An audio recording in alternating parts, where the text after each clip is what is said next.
Good morning, good afternoon. How you guys doing? Whenever you guys are watching this video, y'all already know how I do. Greetings and salutations. I'm gonna do a video today on most of the crafters' favorite tool of choice, the Epson. This is the 7720. I have to change these cartridges out. I keep my originals just in case, because it be acting stupid sometimes. It be giving me messages saying that I can't register, I can't do this, I can't do that. So I keep the original ones. I don't. Yeah, they probably full, but they say that they empty because I don't know. I be running them a lot. But throw these back up in there real quick and get to this video. Because what it's saying is that it couldn't recognize the disc. It said lift the scanner and replace the ink cartridges because it couldn't recognize them, even though those are the originals. I mean, they came with the machine. I never get rid of them, but oh yeah, I got me an extra set. I bought these pretty general and universal, no name brands.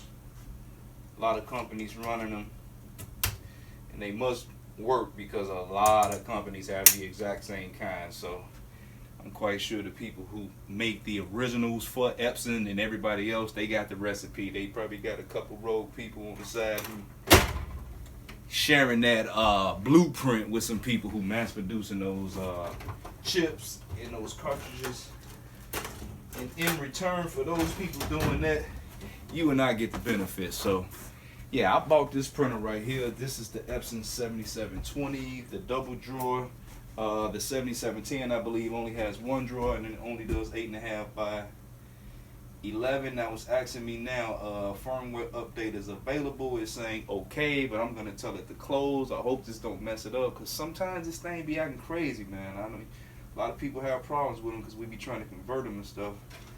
But you going through it as I'm putting the disc in, so we gonna see what happens. But anyway, yeah, the reason why I bought that was because I was running a lot of stuff on my Sublimation printer, the one that's over there. You guys see it on the side. I was running a lot of stuff through my Sublimation printer.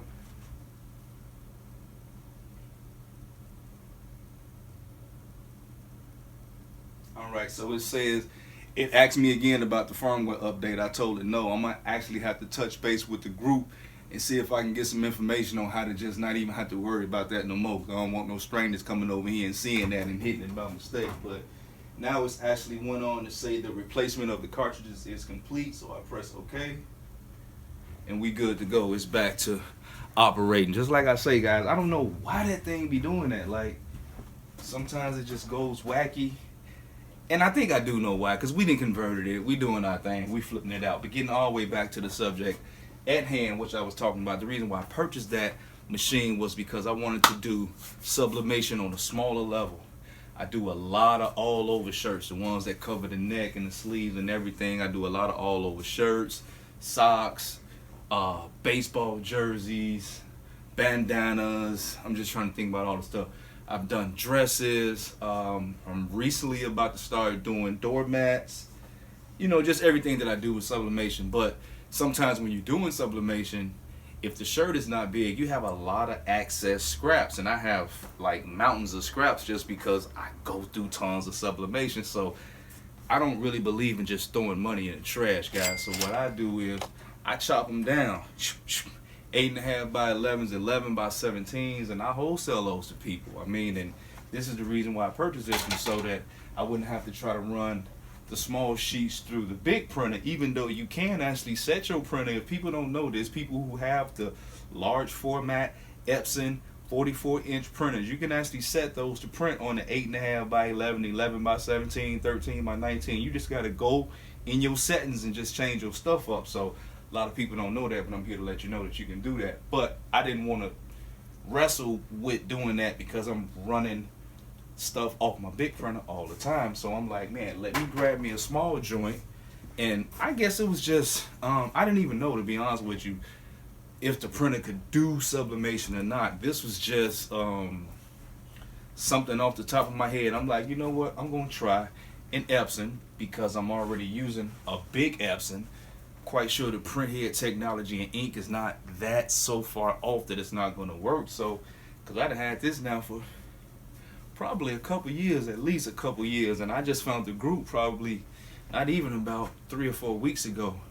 And from when you watching this video and when it posted, it'll probably be about 4 or 5 weeks. But I mean, I just found out about the group. I just found out that tons of people are running this exact model, heavy for doing at-home sublimation, and they actually chopping up the joints and they doing all over shirts with it.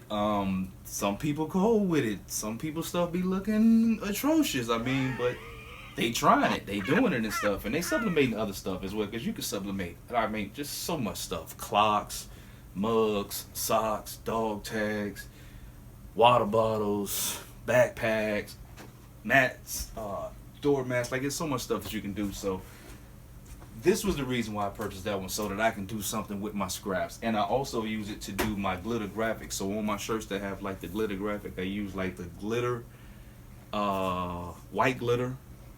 I tried it on silver. It's horrible. Don't do that.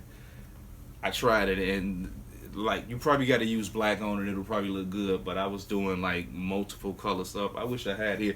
Actually, let me show you.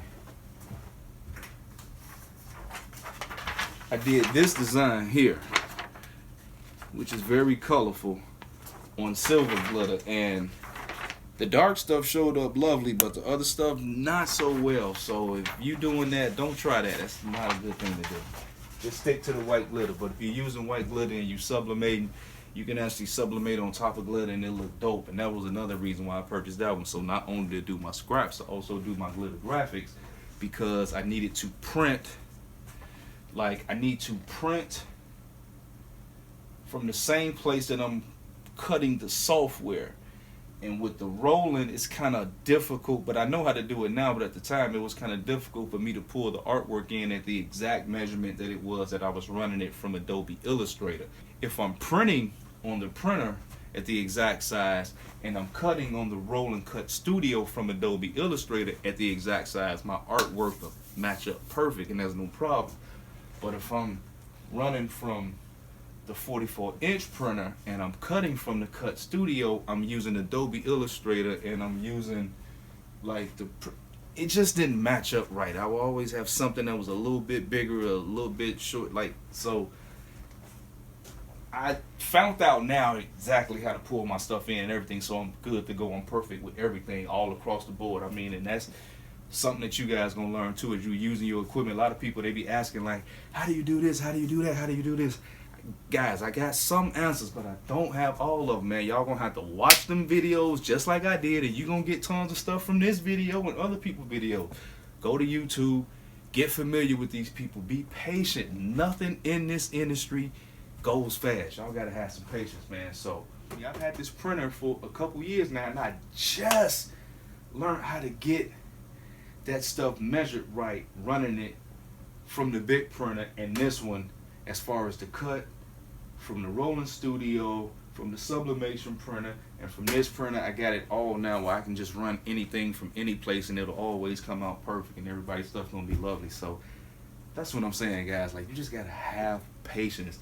You ain't gonna learn it all overnight. Like, we started in 2013 and we just got to this point now where I feel comfortable doing videos, sharing, teaching, selling other stuff for people to make money. Like, I'm trying to bring things that I'm using in my business to the table so that you guys can flip it and make you some money. And maybe you doing something that I'm not doing that I'm like, man, that's actually kind of dope. That's fresh. I got a lot of people, guys. I've been doing business with a lot of people in a lot of different countries, and I'm gonna be bringing a lot of stuff to the table. I mean, but that's why I got the Epson. I got it to run my stuff, to keep it going, have a smaller printer to do sublimation with. Obviously, I know people have asked, no, the quality is not the same from the big old 44-inch and the 11 by 17 or the 13 by 19. There's no possible way a $8,500 printer and a $200 printer is going to print exactly the same, even though it's the same company, probably some of the same technology, they making the ink and everything. It ain't gonna work like that. Oh yeah, I'm actually running the ink from the 44-inch in this one. I was using some third-party ink, and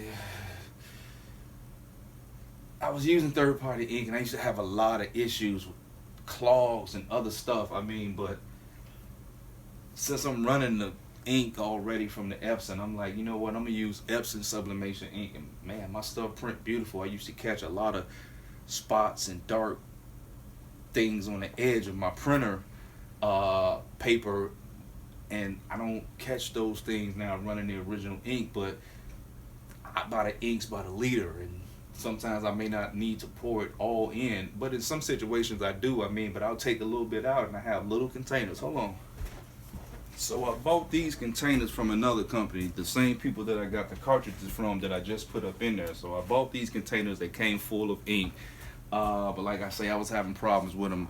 I didn't like the quality of that ink at all, to be honest with you. And I wound up pouring all that stuff in the trash and putting the ink from my Epson into it. You guys probably not going to want to spend the money that it costs to have the Epson ink, and you probably in a group with somebody that has some ink, so you might just want to stick with that or whatever if it's working for you. But that's what I did in my company, and that's what I'm doing to this day. So I don't use third-party ink. I use the ink that comes with my printer, and I don't really have problems with clog heads and other stuff like that. I be seeing people having a lot of issues with colors not printing, having to clean a lot. I used to have to do that too when I was using the other ink, and I just got tired, and I'm like, man, let me try mine.